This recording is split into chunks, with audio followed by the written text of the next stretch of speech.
Welcome to another episode of Folklore Journeys, where we embark on enchanting adventures through myths and legends from around the globe.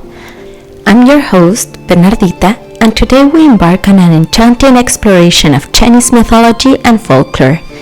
Joining us are two guests, Jessie and Renling, who graciously agreed to share their insights and personal connections to these captivating tales. Jessie, Renling, thank you for joining us today.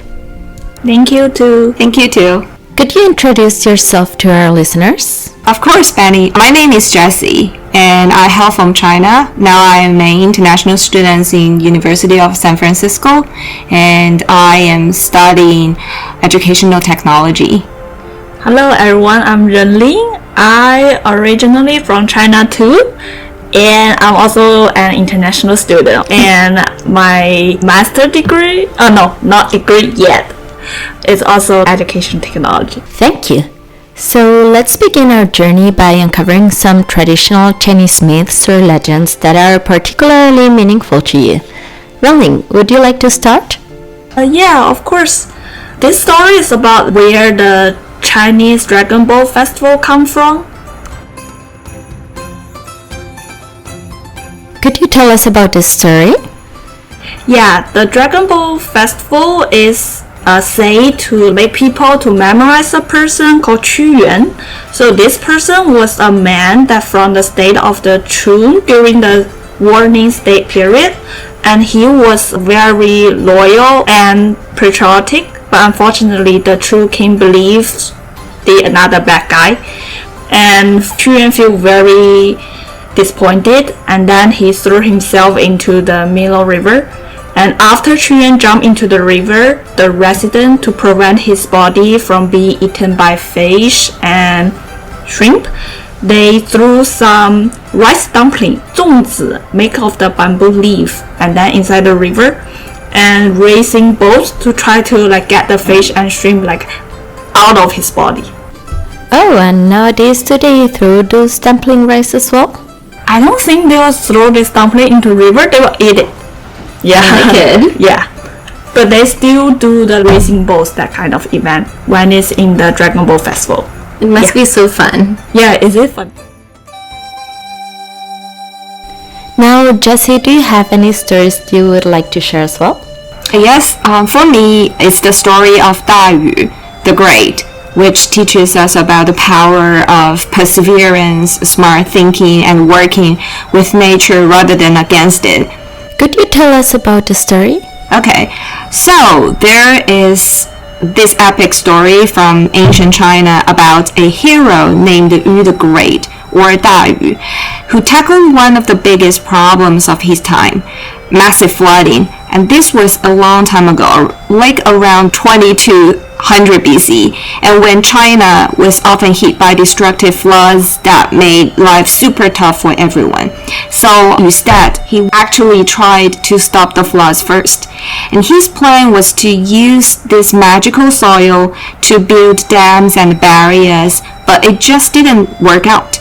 And the floods kept coming, and eventually Gu got in big trouble with the emperor for failing and was executed. But instead of backing down, stepping up to continue his dad's work, he thought differently though. Instead of trying to block the water with dams like his dad, Yu decided to work with the water. And his big idea was to create channels to direct the flood water to lakes, rivers, and eventually to the sea. This way, he wouldn't be fighting against nature, but rather helping it finding its way safely without flooding people's homes and fields. And he was incredibly dedicated to his mission. Legend has it that he spent so much time managing the water and traveling all over China that he passed by his own home 3 times without even stopping to say hi to his family, and that's how committed he was. His hard work paid off big time, and after about 13 years, he successfully controlled the flooding, and he became a hero and was later made emperor. under his rule, the lands become fertile again and people could farm and live safely without fearing the next big flood. So it shows how a leader can really make a difference by putting the well-being of others first.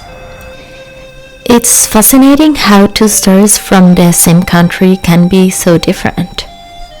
Now, how do you think these myths and legends influence contemporary Chinese culture and society? Actually, Chinese mythology is deeply intertwined with other cultural identity. It shapes our values, inspires our art and literature, and even influences our daily lives through traditions and customs. Absolutely, these stories serve as moral compacts, teaching us the lesson about the courage, loyalty, and the importance of harmony with nature. That's so beautiful. Moving on, are there any regional variations or lesser known stories within Chinese mythology that you find fascinating? Oh, absolutely. Each region of China has its own unique folklore passed down through generation. For my region, because from the area that I come from, Shenzhen is a pretty new city. Lots of the citizens immigrate from a different area. So basically, if I said it's a local Shenzhen culture, they don't have that much. Actually, Shenzhen is kind of like another American, both of them or immigrant area. But I don't know if Jessie have it.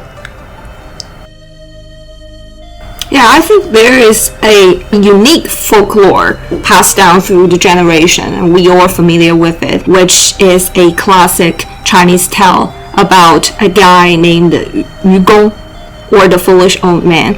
And he's not really foolish, but you see why people might think so. And Yu Gong lived between two huge mountains, which were causing a lot of trouble for him and his village, and traveling around them was a huge hassle, and it made life pretty difficult. And one day Yu Gong had enough, and he was like, why don't we just get rid of these mountains? So he gathered his family and they started chipping away the mountains with whatever tools they had, pretty basic stuff like chisels and hammers. And they'd break up the rocks and dirt and carry them away in baskets to the sea. And now, as you can imagine, a lot of people thought Yu Gong was nuts. A neighbor, probably thinking he was doing Yu Gong a favor, tried to talk him out of similarly impossible task, and he said, you're never going to finish this. You're old and these mountains are massive. But Yu Gong was super determined. He replied, my family will keep growing and will keep chipping away, and these mountains aren't going to get any bigger. We'll eventually take them down. And this story goes that the gods were moved by Yu Gong's determination and spirit, and they sent down the two powerful beings who took the mountains away, clearing the path for Yu Gong and his descendants. So this is the moral of the story. Persistence pays off. And no matter how impossible something seems, with enough determination, you can move mountains, sometimes literally. Perseverance and resilience seems to be a really important theme in Chinese folklore. Can you tell us about any other recurring themes or motifs in Chinese mythology and legends? Yeah, one prevalent thesis is the concept of yin and yang, the balance of the opposites. The duality is reflected in many methods, such as the story of the Jin Empire and the Queen's Mother of the West, representing the harmony between heaven and earth. It's fascinating how these themes resonate across different cultures and civilizations. Now, those topics must have changed over time. Could you tell us how the portrayal of mythological figures have evolved in Chinese storytelling? Well, I think the portrayal of mythological figures has evolved alongside Chinese society, adapting to changing cultures, norms, and beliefs. While traditional stories remain valued, contemporary retellings often offer new perspectives and interpretations. Yes, and with the introduction of modern media, such as film and television, this character has been brought to life in exciting new way, reaching audience around the world. Showcasing these viewpoints have never been so easy. Now, moving on, are there any rituals or festivals in China that are rooted in mythology or folklore? Yeah, absolutely. One example is about the New Year, Nian. So Nian is a monster that have a horn on his head and is really scary. And he usually lives under the sea. However, when the Spring Festival approach, Nian will scroll from under the sea and then to eat cattle, shrimp, like chicken, sheep, pig, and even people. And then once when the common people learned that Nian was coming, they went into the mountain to hide. And then at the same time, there is one old man. He's really brave with a white bear appear. And old woman like suggests the old man to run away and hide quickly, but that old man would say, "No, I live here. I'm not afraid of Nian. It's a Nian who's supposed to be afraid of me." And then it turned out he found out that Nian was afraid of color red, loud noise and firelight, and he asked every people in the village to put the firecracker to scare of Nian, and then Nian was trying to run away. And it's kind of like traditional, and nowadays in China, every people, when we arrive to Spring Festival, we will do firework and then firecracker and then wear the new red dress, like basically everything is red. Yes. Yeah, to scare off Nian. Yeah, and it's not just a scary story. And the Nian legends is about fresh starts, keeping safe from bad stuff, and bringing in good luck for the year. Beating Nian, this monster, meant the villagers could start the year without being scared and look forward to good things. I've never heard that story before. I think that it must be a really fun festival. Yeah, it is. Now, a festival is one thing, but how do you personally connect with Chinese mythology in your everyday life? For me, Chinese mythology is more than just stories. It's also a source of cultural pride. I couldn't agree with any more. Growing up, this method was important in my upbringing, shaping my world value and teaching relevance for our ancestors and the nature world. Perfect. And talking about values, in what ways do you think Chinese mythology reflects the values and beliefs of your culture? Chinese mythology reflects our deep connection to nature and our reverence for the spiritual world. Things of respect of order and the pursuit of harmony are shared throughout our stories, serving as guiding principle. Yeah, additionally, the emphasis on moral integrity and the importance of community highlights the collective code of Chinese society, where the well-being of the group is prioritized above individual interests. And now, in your opinion, why do you think it's important to preserve and celebrate these myths in modern times? Our method and legends serve as a bridge between the past and the present, connecting us to our cultural heritage and reminding us of the wisdom of our ancestors.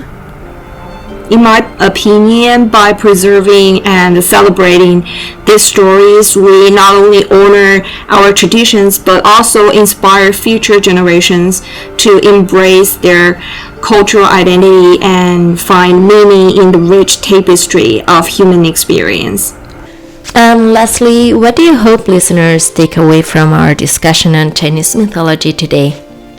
I hope listeners gain a deeper appreciation for the beauty and the complexity of Chinese mythology and recognize its enduring relevance in our rapidly changing world. Yes, and I hope our conversation sparks curiosity and encourages further exploration of the diverse myths and legends that enrich cultures around the globe.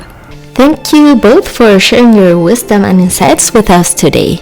It's been a truly enlightening journey through the enchanting realms of Chinese folklore. Thank you for having us. Yeah, it's my pleasure. Thank you too. And to our listeners, thank you for joining us today on another unforgettable episode of Folklore Journeys. Till next time, may your journeys be filled with wonder and discovery. Thank you for listening to Folklore Journeys. This has been Bernardita signing off.